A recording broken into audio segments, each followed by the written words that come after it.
Good evening, ladies and gentlemen. Once again, I will be your reader tonight.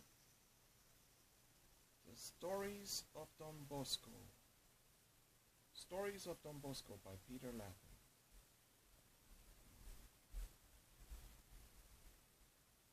A home at last.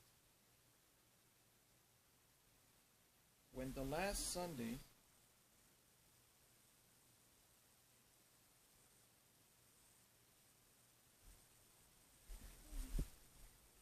Are you ready? A home at last. When the last Sunday came for the use of the field he had rented for his boys, Don Bosco could only reflect that for 4.5 years he had worked with these boys, and in all that time he had not been able to find a place to call his own. 5 times had he been evicted, and after today he would be back to where he had started from with nowhere to go.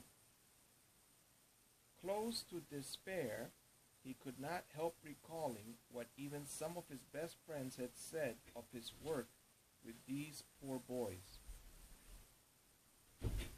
Filled with many gloomy thoughts, he sat on the edge of the field watching the boys at play. They did not know it was their last opportunity, nor did he have the heart to tell them. Finally, he signaled the leaders to prepare their groups for church. As they marched off, he asked them to say the rosary along the way. Only then did he tell them that after today, the oratory would be without a home and perhaps without a future. That afternoon, they were back at their games as if they had forgotten what he had told them. A few of the older boys, seeing him sitting alone and looking sadder than he had ever looked before, went up to console him. As he gazed into their shining eyes, he felt that there were moments when everything he did for them seemed too little. "It's no use, boys," he said. "We've been pushed around too long. After 18 months of wandering, I can't take any more. We've ended up here, an open field, and now the owner won't let us use even this after today. Next Sunday, we have nowhere to go." "Don't worry, Don Bosco," said one of the boys. "We'll get along even without a field. We can go into the country or play on the streets. Nobody can stop us from doing that." Don Bosco gave him a forlorn smile. "The police can," he said. "They've done it before, and they'll do it again. Everybody's hand is turned against us. My friends have left me. I have no money. My health is going, and what I've done so far has been in vain. Maybe, after all, my work isn't needed." The reaction of the boys was immediate. "No, Don Bosco, that's not what we think. We couldn't do without you." Don Bosco raised his hand in protest.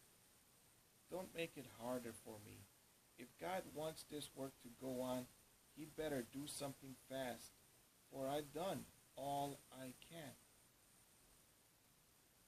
While they were talking, one of the boys nudged Don Bosco and pointed to where a man came striding across the field in their direction.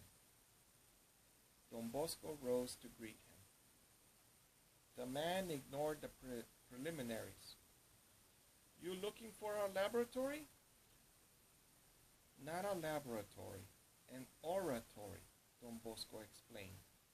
"A laboratory is a workshop, but an oratory is a place of prayer and recreation."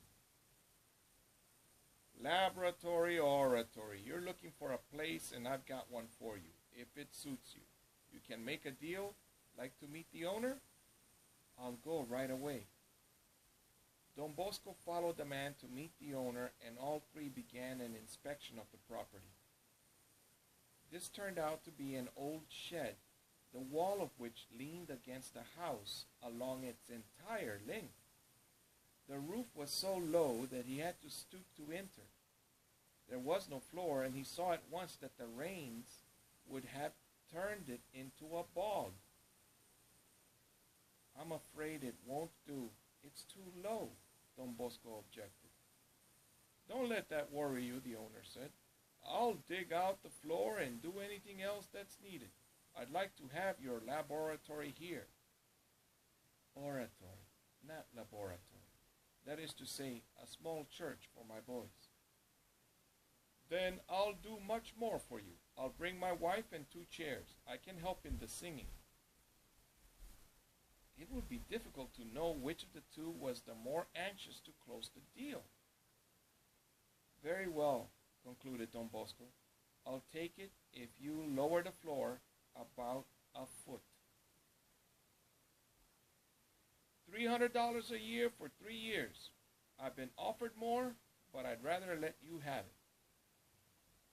If you add the strip of land for a playground and guarantee to have it all ready for next Sunday, I'll make it $320. It's a deal. When Don Bosco told the boys of the deal, a wild outburst followed. Throwing their caps in the air, they jumped up and down, embraced one another, shouted, whistled, ran around the field. All the while Don Bosco stood in their midst, contemplating the uproar and as the meaning of what had happened. At the moment when it did happen, dawned on him. The tears streamed down his face, but he did not have long to feel this way, for the boys lifted him off his feet and carried him on their shoulders the length of the field. The owner was a man of his word, hiring extra help to remove the earth, knock down and put up walls, lay a wooden floor. By week's end, the long shed had been converted into a chapel, and the playground lay ready in front of the shed. Don Bosco brought in the necessary articles on Easter Sunday morning. The new chapel welcomed its first boys.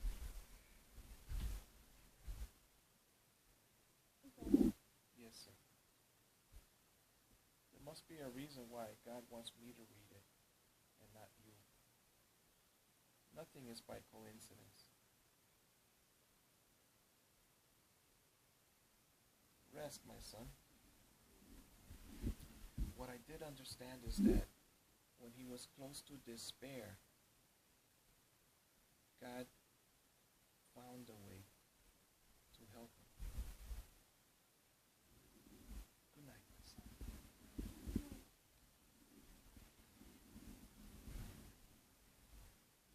God bless you, my friend.